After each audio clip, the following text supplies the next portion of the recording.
안녕하십니까. 지팡이 튜브 정의섭입니다. 이번에는 이 장기화 기간 이야기 어떤 걸 할까라는 주제로 한번 잠깐 이야기를 나눠보도록 하겠습니다. 어떤 거 할까요? 급여의 종류에 대한 이야기입니다. 저번에 이제 방문 요양 위주로 쭉 설명을 한다고 했는데 전체적으로 그래도 급여의 종류에 대해서 한 번은 짚고 넘어가야 될 필요가 있기 때문에 이번 시간에는 이제 이 전체적으로 급여의 종류에 대해서 한번 이제 좀 약간 설명을 좀 할 필요가 있어서 설명을 드리도록 하겠습니다. 다들 아시다시피 요양원은 이제 돈도 많이 들어가고 내건물이어야 되니까 어쨌든 뭐 3차 5개년 계획에 있습니다. 이걸 뭐 그냥 임대해도 된다 이렇게 했는데 뭐 요건도 까다로울 거고 쉽지는 않을 겁니다. 빨리 시행되기도 어렵고. 근데 어쨌든 이 돈이 좀 많이 들어가는 돈이 많이 들어가는 이 요양원은요. 전국에 지금 4,534개가 있어요. 처음하고 비슷해요. 그렇게까지 이게 막 요양원은 많이 생기거나 많이 없어지거나 하진 않습니다. 오히려 요양병원이 지금 많이 줄어드는 요 위에 있는 우리 장기화 기간하고는 연관이 없다지만 또 연관이 많은 요양병원은 굉장히 지금 많이 줄어드는 추세예요. 그리고 이왕이면 요양원을 내가 한다. 또 지금 하시는 분들 있지만 그럴 때는 무조건 49인 시설 강도는 해야 된다. 이게 이제 어쨌든 돈 때문에 그렇습니다. 돈의 관점에서만 본다면 물론 요양원을 운영하시는 어떤 속내가 따로 있을 수는 있겠지만 어떻게 보면 뭐 봉사를 한다거나 어떤 다른 목적이 있거나 그러신다면 모르겠지만 자체의 운영만으로 수익을 내기 위해서는 어느 정도 규모는 좀 돼야 돼요. 그래서 목표를 49인 시설로 잡으시는 게 가장 좋다. 그리고 현재 이렇게 안 되더라도 빨리 이렇게 되시도록 좀 노력하시는 게 좋지 않나.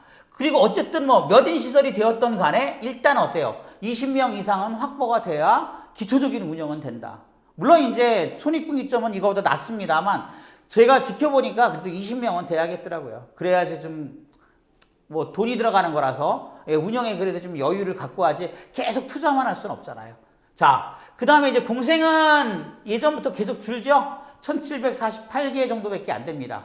9월 말 기준입니다. 전부 모든 기준이.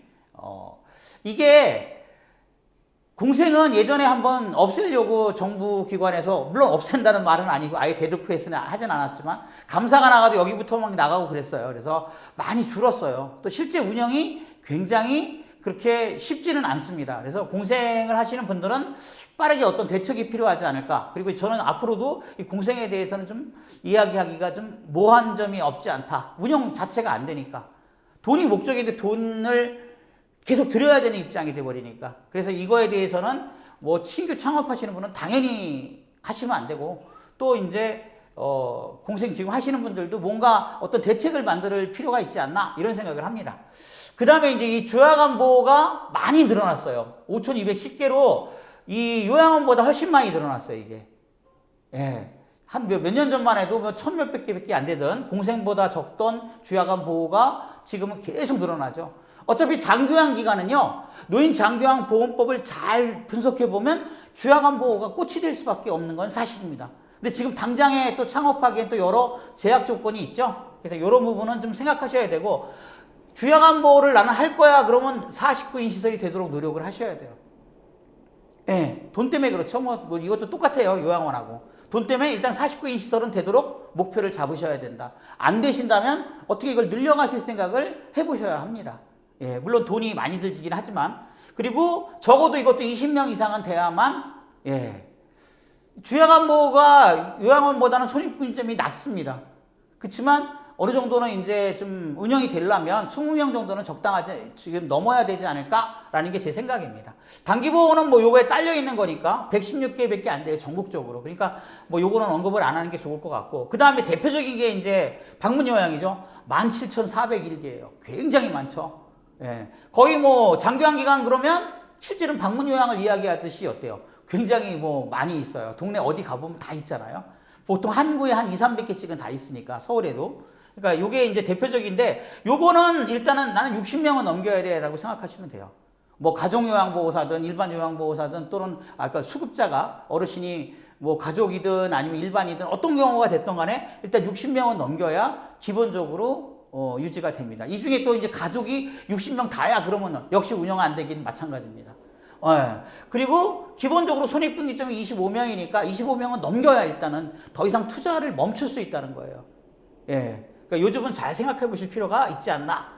그 다음에 방문 요양이 11,822개인데 요거는 이제 방문 요양, 그 목욕이 방문 요양하고 거의 같이 하시는 분들이 많아요. 단독으로 방문 요양을 하시는 분들은 많지가 않습니다. 여기 그걸 추릴 수가 없어서 못 추렸는데, 그래서 방문 요양만 따로 설명하는 게 아니라 사실은 방문 목욕만 방문 요양을 설명하면서 방문 요양을 같이 하는 게 맞습니다. 방문 간호도 맞습니다. 비슷해요. 예, 이 간호도 전국적으로 823개밖에 안 됩니다. 또 복지연구가 이제 좀 요새 핫하게 올라오잖아요.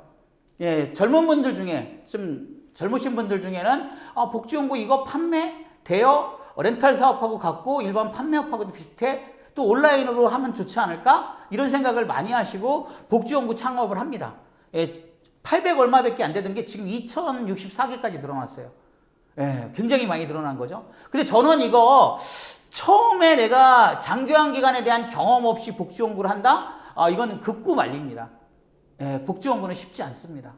예, 진입하기가. 진입 장벽이 굉장히 두텁다고 생각하시면 되고, 쉽지 않은 게 대한민국의 현실이다. 요거 좀 생각해 보실 필요가 있고. 일단은 어때요? 다른 거. 여기 내가 방문 요양을 한다든가 주야간 보호를 하면서 같이 하면서 하는 거는 그래도 어때요? 생존을 할 수 있는 여건은 되지 않나? 이 생각은 좀 해봅니다. 그래서 복지연구는 하실 때 정말 잘 생각해 보고 하실 필요가 있습니다.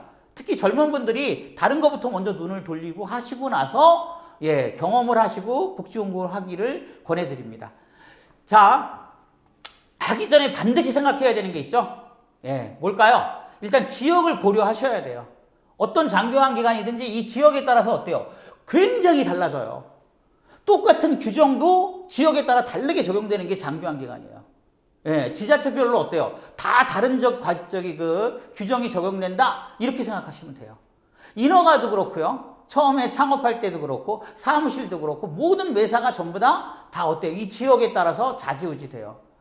장교환 기간 그럼 어때요? 지역별로 다 틀린 기간들이에요. 똑같지가 않습니다. 물론 같은 지역 내에도 어제의 이 지역과 내일의 이 지역이 좀 틀리죠. 예, 관독자가 바뀌면 또 바뀌는데 이게 이제 좀 약간 난센스이긴 합니다. 예. 자, 그 다음에 이제 자금이 좀 중요해요. 아무리 방문 요양이 돈이 안 들어도 기본적으로 어때요? 정상화 될 때까지 운영 자금은 필요하잖아요. 그러니까 이런 건 좀 생각하셔야 돼요. 최소 자본은 얼마 정도 딱 예비를 두시고 시작을 하셔야지 벌면서 하면 되지 이건 아니에요. 이거 굉장히 힘들어집니다. 또 하나는 영업이에요. 이게 가장 중요한 핵심인데 내가 장교환 기간이든 뭐 다른 것도 마찬가지겠지만 내가 수박 장사를 하던 아니면 분식점을 하던 뭘 하더라도 어때요? 어떻게 이거를 광고하고 어떻게 어때요? 예, 손님을 끌지 그런 기본적인 거는 좀 생각을 해야 되지 않을까? 이 영업에 대한 게 없이 창업하기라는 거는 좀 어렵습니다. 이 장교환 기간 특히 더 어렵다고 생각하시면 돼요. 예, 그 다음에 계획은 좀 세우실 필요가 있다. 적어도 미래, 예, 내가 이렇게 할 거야 라는 어떤 계획은 좀 있어야지 그냥 단순한 돈벌이가 된다? 또는 그 눈앞에 어떤 그런 것만 생각하시고 창업하면 나중에 문제가 좀 생기시고 또 어때요? 확장성도 좀 생각해 보셔야 돼요. 예, 굉장히 이게 이제 앞으로 3차 5개년 계획이 진행되는 과정에서 장교환 기간도 저는 많이 바뀔 거라고 생각하거든요. 주변 환경이. 그래서 이 점은 좀 생각해 보셔야 된다. 그리고 공부를 좀 하셔야 된다. 무엇보다도. 뭐를? 예, 장교환 기간에 대해서. 예. 장교환 기간이 정말 어떻다라는 특성 정도는 공부를 좀 하셔야 되지 않을까. 예, 너무 이 장교환 기간과 동떨어진 생각을 가지고 창업하시는 분들도 많고 운영하시는 대표님 중에서도 그러신 분들이 좀 많아가지고 이 얘기는 꼭 드리고 있습니다. 자, 그럼 뭘 할까라고 돼 있죠? 가장 많고 대표적인 급여가 뭐냐? 예, 8가지 중에 방문 요양입니다. 그래서 이제 방문 요양을 주제로 삼고 하나하나 설명을 하면 모든 것들이 어때요? 장교환 기간을 이해하는데 굉장히 또 쉬울 거라고 저는 생각이 들어서. 자, 일단은 방문 요양은요, 일단 사무실부터 얻으셔야 돼요. 예전에는 사무실이 어때요? 그냥 아파트 내에 방 한 칸, 이렇게도 허가가 났지만 지금은 아니고요. 지금은 또 그렇게 운영하시면 안 돼요.